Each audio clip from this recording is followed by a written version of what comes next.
Hola y bienvenidos a mi canal de YouTube una vez más. Hoy tenemos el caso de Karen Buckley.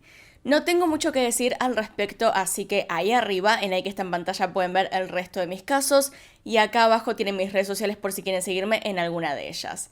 Así que sin más, comencemos.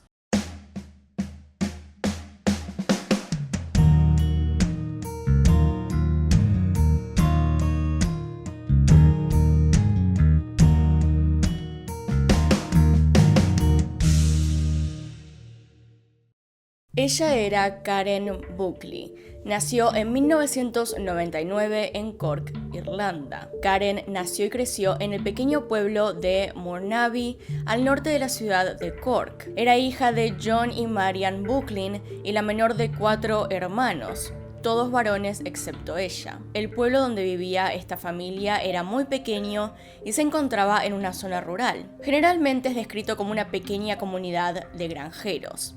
Ahí Karen pasó la mayor parte de su vida haciendo actividades con sus hermanos y amigos en el centro comunitario del pueblo. Karen es descrita por todos aquellos que la conocieron como una chica muy simpática que siempre tenía buena predisposición para ayudar a los demás. La familia de Karen además era religiosa, por lo que asistían a la iglesia regularmente. Luego de terminar la primaria comenzó a asistir a la St. Mary's Secondary School. Durante esta época hizo muchos amigos con los cuales le gustaba pasar tiempo saliendo a hacer actividades juntos.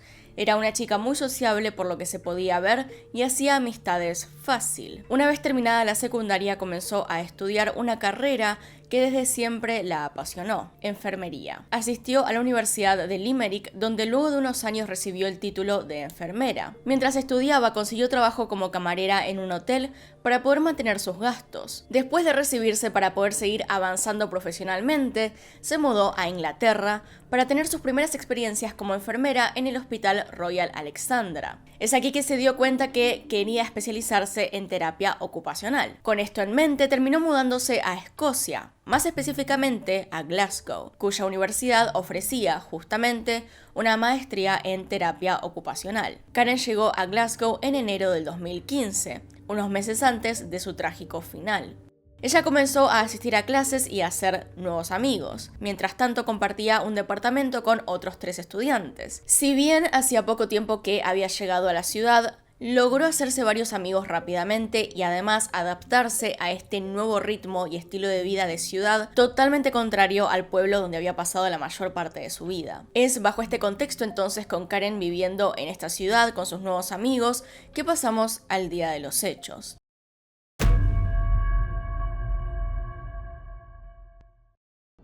Era el 11 de abril del 2015. Hacía apenas unos 4 meses que Karen había llegado a la ciudad. Tanto ella como la mayor parte de su grupo de amigos eran extranjeros, por lo que los fines de semana siempre elegían un lugar nuevo para visitar. Esa noche, el lugar elegido era un club o boliche llamado Sanctuary. Llegaron a este lugar a eso de las 11:45 de la noche.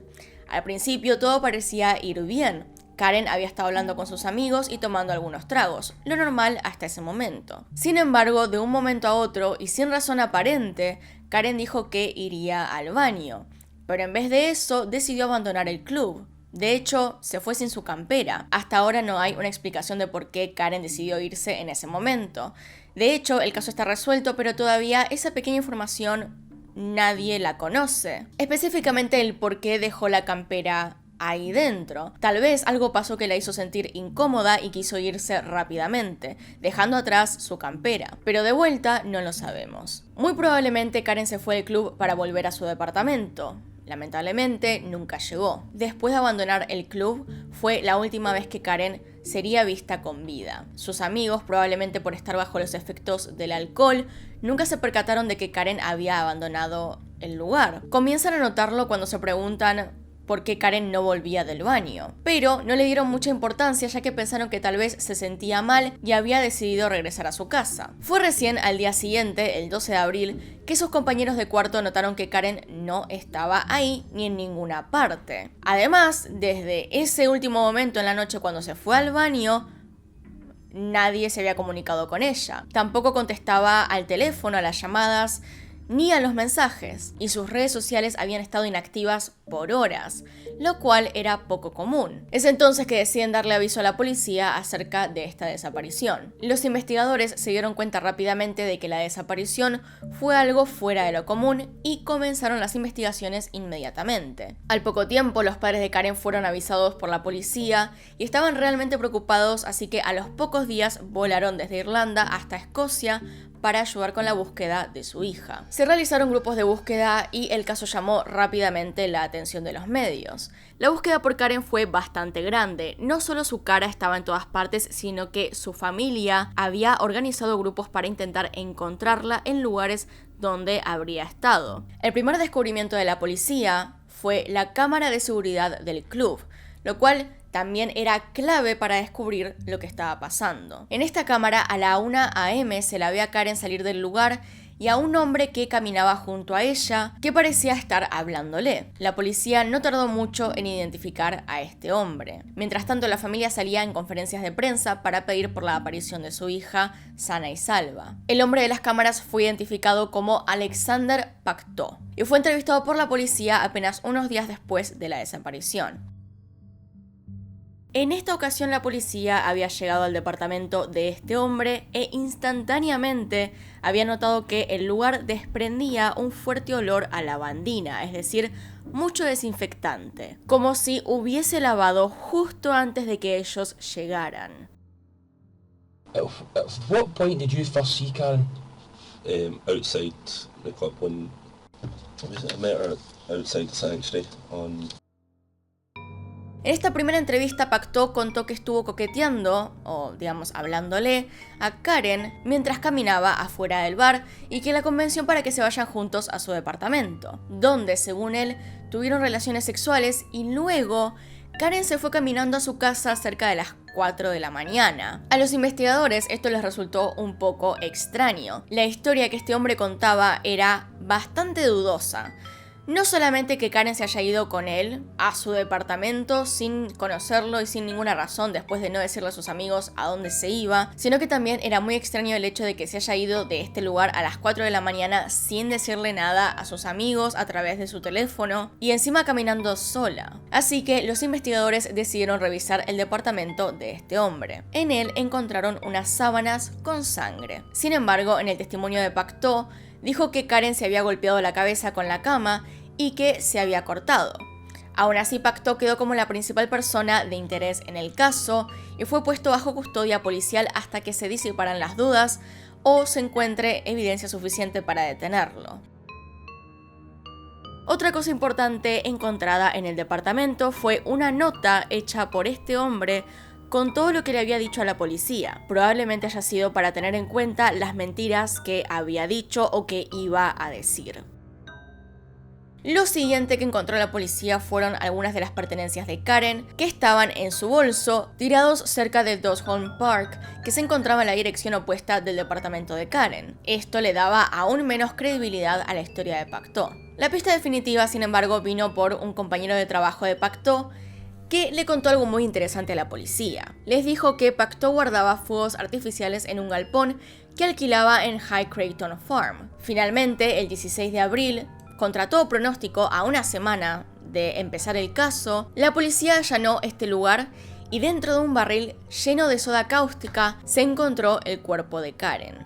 Inmediatamente después de esto, Pacto fue puesto en prisión a la espera del juicio por el homicidio de Karen. Ya hemos visto en varios videos que la policía o los investigadores no trabajan muy rápido, pero en este caso fue increíble lo que hicieron. En cuestión de días tenían las filmaciones de seguridad y quienes estaban en ellas. Gracias a esto justamente se encontró el cuerpo rápido antes de que estuviese completamente descompuesto y no fuese útil para su investigación. Durante los próximos meses la policía intentó recabar todas las pruebas y evidencias posibles para el juicio, el cual se llevó a cabo el 11 de agosto del 2015 y, para sorpresa de muchos, Pacto ni siquiera intentó defenderse. Directamente, él se declaró culpable de los cargos. Aún así, si el juicio se llevaba a cabo, las pruebas contra él eran contundentes. Había huellas y ADN de él en el barril donde se encontró el cuerpo, así como también sangre y ADN de Karen en la casa de Pacto. Finalmente, Alexander fue condenado a cadena perpetua con un mínimo de 23 años en prisión por el homicidio de Karen Buckley. Gracias a las investigaciones de la policía y a la confesión de Pacto, Esto es lo que sucedió esa noche. A primeras horas de la noche del 11 de abril, Pacto se encontraba con un grupo de 7 amigos en su departamento tomando, antes de partir al boliche. Cerca de las 12 de la noche pidieron 2 taxis para ir al club Sanctuary. El primer taxi entonces llegó y se llevó a la mitad del grupo. Antes de que llegue el segundo, Pacto decidió llevar al resto con su auto, pese a estar en estado de ebriedad. Llegaron al club y estuvieron un rato ahí. Pacto cerca de la 1 AM, salió a la calle y luego volvió a entrar al club. Luego de unos minutos volvió a salir. Es ahí cuando se cruza con Karen. Comenzó a hablarle y le ofreció llevarla hasta su casa. Karen lamentablemente aceptó y se subió al auto con él. En un principio tomó el camino en dirección al departamento de Karen, pero a la mitad se desvió y estacionó el auto en una zona poco visible. En ese momento comenzó a atacarla con una llave inglesa de gran tamaño. Durante los 12 minutos que estuvo el auto parado, Pacto atacó reiteradas veces en la cabeza a Karen, causándole graves heridas y finalmente la muerte.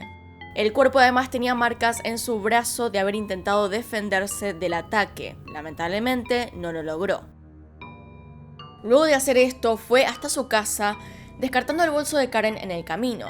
Subió el cuerpo hasta su departamento envuelto en una sábana y durmió ahí con el cuerpo de Karen en su habitación. A la mañana siguiente comenzó a preparar todo para deshacerse del cuerpo. Buscó en internet propiedades de la soda cáustica, lo cual también es un error grave porque la policía podría haber visto eso fácilmente, y compró varios litros. Volvió a su departamento y dejó el cuerpo de Karen en su bañera llena de soda cáustica, que por cierto, por si no lo sabían, la soda cáustica es para que el cuerpo se descomponga más rápido. También pasó por una fábrica para comprar un barril grande y productos de limpieza para limpiar la sangre, lo cual, como ya vimos, tampoco sirvió demasiado. Además, le habló a su compañero de departamento para asegurarse de que no iba a estar en todo el día. Así podía hacer todo esto tranquilo, claramente. Lo que debe haber sido bastante feo darse cuenta que en donde vivís, tu compañero fue tan perverso de dejar un cuerpo descomponiéndose no solo en su habitación, sino que también en la bañera. Cuando esta persona regresó al departamento a las 8 p.m, de hecho, descubrió a Pacto limpiando el departamento y las escaleras del pasillo. Con todo preparado, el lunes 13 de abril llevó el cuerpo dentro del barril lleno de soda cáustica al galpón en High Creighton Farm y lo dejó ahí cubierto de sábanas y otras cosas. Llevó el colchón de su cuarto en el que había dejado a Karen y lo quemó. Tiró el arma que había usado para matarla en un río que pasaba de camino a la granja donde había dejado el cuerpo. Encima de todo esto, una vez deshecho de las cosas que lo implicaban en el crimen, mandó a lavar su auto Ford Focus y mientras se hacía eso decidió poner un aviso en internet para venderlo. Por un lado, de haberlo logrado, no tendría nada en contra suyo excepto la sangre en el departamento, pero por otro, sería una actitud bastante sospechosa.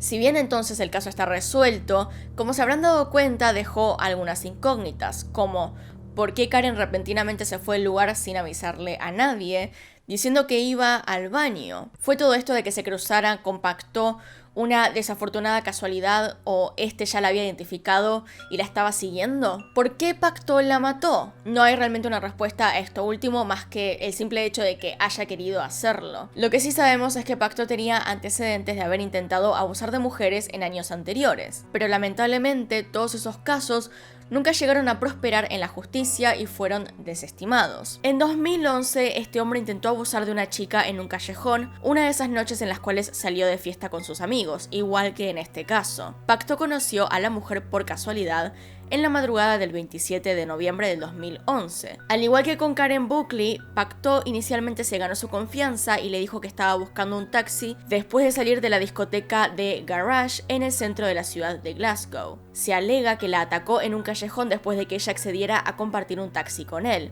Fue acusado de obligarla a tirarse al suelo, ponerle la mano sobre la boca, realizar un acto sexual e intentar que ella lo llevara a cabo con él. Las personas cercanas escucharon gritos de pánico y terror y corrieron al lugar donde descubrieron a la joven cubierta de barro. Pacto fue arrestado a pesar de que inicialmente trató de esconderse de los oficiales detrás de una camioneta de tránsito. En el 2013 se declaró inocente de este intento de abuso sexual, diciendo que esa clase de abuso era para cobardes y que prefería ser acusado de asesinato antes que abuso. Agregó que de haberlo hecho simplemente lo hubiese aceptado, tomando responsabilidad al respecto. También dijo que siempre piensa antes de actuar y que no haría algo así de saber la clase de sentencia que te pueden dar. Pacto afirmó que la víctima lo golpeó cuando le preguntó por su novio y la pareja se cayó detrás de un automóvil, con él encima de ella. Pacto dijo que había estado asustado y huyó de la escena porque estaba confundido. En un momento incluso le dijo al jurado que era gay, con la aparente implicación de que, por lo tanto, era poco probable que hubiera agredido sexualmente a una mujer. De todos modos, resulta que durante el juicio hubo varios problemas técnicos a la hora de poder escuchar bien el testimonio de la víctima. El caso había sufrido grandes retrasos después de que Pacto resultara herido en un accidente automovilístico que lo dejó luchando por su vida y en coma durante 4 semanas. El accidente, que tuvo lugar en el 2012 tras el presunto ataque, lo dejó con las costillas y la cadera rota. Tampoco pudo caminar durante 6 meses y usó muletas durante 1 año. Cuando el caso finalmente llegó a los tribunales en enero del 2013, su abogado pidió la opinión de un médico sobre la salud mental de Pacto. Las notas del experto médico decían que el abogado defensor de Pacto había expresado su preocupación de que estaba paranoico o delirante, pero el profesional médico describió a Pacto como alerta, tranquilo, cooperativo, no psicótico ni suicida, cortés, agradable, articulado, con buena comunicación y contacto visual, es decir, no tenía ningún problema. La nota agrega que Pacto, hasta donde se puede determinar, no sufre de delirios paranoicos. Llegó a la conclusión de que estaba apto para prestar testimonio y apto también para ser juzgado. Por lo tanto, de esta manera no había forma de escapar el juicio. El primer día del juicio, el examinador de la escena del crimen de la policía prestó testimonio, luego de lo cual la presunta víctima también lo hizo ante el tribunal detrás de una pantalla. Pero después de que los 2 primeros testigos prestaran declaración, un miembro del jurado afirmó que el sistema de sonido de la corte estaba funcionando incorrectamente, lo que significaba que el jurado no había escuchado parte del testimonio, lo cual resulta un poco trágico sabiendo que después de esto simplemente salió libre y que atacó a Karen cuando justamente esta mujer intentaba detenerlo de hacerle lo mismo a otra persona.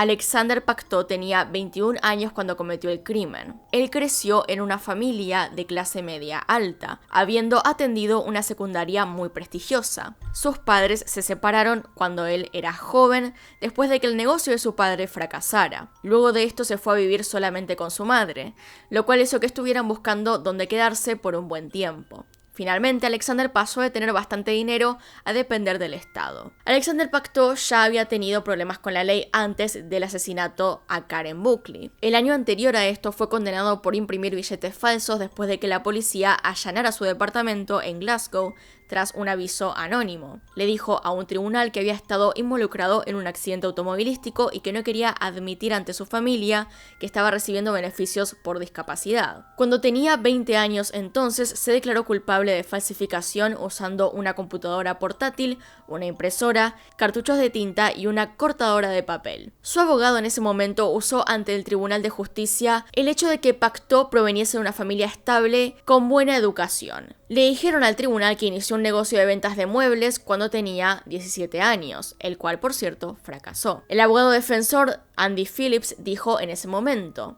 "Me dijo que se sentía avergonzado de tener que firmar para recibir beneficios a pesar de sus lesiones y circunstancias en las que se encontraba, y no quería admitir esto a su familia, así que fingió que estaba dirigiendo su propio negocio de nuevo con éxito. Se salvó de la cárcel y en cambio se le ordenó que hiciera 225 horas de trabajo no remunerado. De hecho, esta empresa que fracasó y él había fundado a sus 17 años ocurre al mismo tiempo que la acusación de intento de violación. El 19 de junio del 2012, Pacto se registró como director gerente de ABP Trading, una empresa de mensajería. Luego vivió con su padre mientras se recuperaba del accidente automovilístico antes de mudarse solo a un departamento, donde llevó a cabo el dicho fraude. Como pueden ver, él ya tenía cierto historial de crímenes, por lo tanto estaba familiarizado con el hecho de ir a un tribunal a testificar. Aún así, por supuesto que intentó ocultar el crimen de Karen y no lo logró. Tal vez si hubiesen hecho caso en el 2013 a la mujer que lo denunció, no habría pasado esto. Varios expertos psiquiátricos que evaluaron el caso tienen la hipótesis de que Pacto la mató por el simple hecho de que disfrutaba hacerlo. Hay detectives que piensan que esa noche Alexander ya sabía lo que iba a hacer, que hasta cierto punto fue premeditado y que había estado buscando a su víctima el tiempo que estuvo dentro del bar. Pacto esa noche se quedó junto a su auto con su teléfono esperando y viendo quién salía del bar. Los padres de Karen Buckley han catalogado a Pacto como maldad pura y un cobarde. Pero bueno, díganme qué opinan ustedes con respecto a esto. ¿Tienen algún otro dato que aportar? Por favor, déjenlo abajo en los comentarios. Y sin nada más que decir, hasta acá llegamos. Acá están mis Patreons y los miembros del canal. Gracias por apoyarme a través de esos medios. Y sin nada más que decir, acá tienen un video nuevo, acá tienen un video recomendado. Se pueden suscribir haciendo clic en mi cara. Y nos vemos en otro video. Adiós.